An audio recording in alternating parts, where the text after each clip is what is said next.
নমস্কার।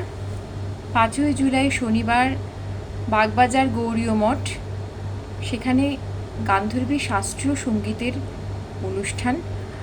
যারা আমার কাছে গান শিখছে তাদেরকে নিয়েই এই অনুষ্ঠান, কিন্তু তার সাথে একটি বিশেষ অনুষ্ঠান আছে।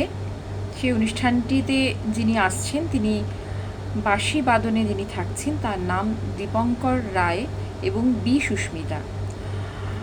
একজন বিশিষ্ট বাঁশি বাদক, বহু বছর ধরে এই শিল্পের সাথে যুক্ত এবং বহু অনুষ্ঠানে বাঁশি বাদনে দর্শকদের মুগ্ধ করেছেন। আমরা তাকে পেয়েছি আমার অনুষ্ঠানের মধ্যে, এবং তার সাথে যোগ্য তবলা সঙ্গতে থাকছে কৃষ্ণেন্দু পাল। কৃষ্ণেন্দু আমার ছোট ভাই, বহু বছর ধরে আমার সাথে বিভিন্ন অনুষ্ঠানের সাথে যুক্ত আছে এবং আমিও ওর অনুষ্ঠানের সাথে যুক্ত থাকি। তো এই প্রচেষ্টা নিয়ে আগামী 5ই জুলাই শনিবার গিরিশ মঞ্চের উল্টো দিকে বাগবাজার গৌরীয় মঠের অডিটোরিয়ামে আমাদের শাস্ত্রীয় সঙ্গীতের আসর। রাগ ইমান, বেহাগ, কাফি, জয়জয়ন্তী, বিলাবল, ভূপালি এবং দেশ, এই কটি রাগ নিয়ে আমার ছাত্রছাত্রীরা কিছু সরগম গীত আর কিছু তান সরগম শোনাবে।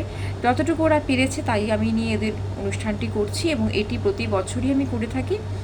এবং গান্ধর্বীর এই নতুন অনুষ্ঠানটির সাথে আরেকটি সংযোজন ওড়িশি নৃত্য। ওড়িশি নৃত্যে জগন্নাথ বন্দনায় থাকবেন অপরাজিতা ধর, এবং তার সাথে ভজনে থাকবেন আমার ছেলে আবির গঙ্গোপাধ্যায়। এই সমস্ত মিলে অনুষ্ঠানটির পূর্ব পরিকল্পনা এবং ভাবনা আমার, এবং সঞ্চালনায় থাকছেন আশিস দাশগুপ্ত, ত্রিদীপ রায়। অনুষ্ঠানে প্রেক্ষাগৃহ খুব স্বল্প সংখ্যক সীমিত আসনের জন্য, তাই সবাইকে অনুষ্ঠানের জন্য আমন্ত্রণ তো জানাতে পারছি না। শুধুমাত্র এই ফেসবুকে মেসেজটা দিলাম যে আপনারা অনুষ্ঠানের সাথে থাকবেন, কারণ আমি এই অনুষ্ঠানটি ফেসবুক লাইভ করব, এবং আপনারা অবশ্যই দেখবেন এবং জানাবেন আপনাদের সুচিন্তিত মতামত। খুব ভালো থাকবেন এবং আমার গান্ধর্বীর জন্য অনেক অনেক শুভেচ্ছা, শুভকামনা জানাবেন, এবং ভালো লাগলে আমার সাথে যোগাযোগ করবেন। নাম্বার এই ভিডিওর সাথে দেওয়া রইল। যদি কেউ শিখতে আগ্রহী হন বা কোনো রকম শ্রুতিনাটক, কবিতা, এসব যে কোনো কিছু অংশগ্রহণ করতে চান, তাহলে আমার এই ভিডিওটির সাথে যে নাম্বারটি থাকবে তাতে আপনারা যোগাযোগ করতে পারেন। খুব ভালো থাকবেন, অনেক অনেক শুভেচ্ছা রইল। ধন্যবাদ। শুভ রথযাত্রা।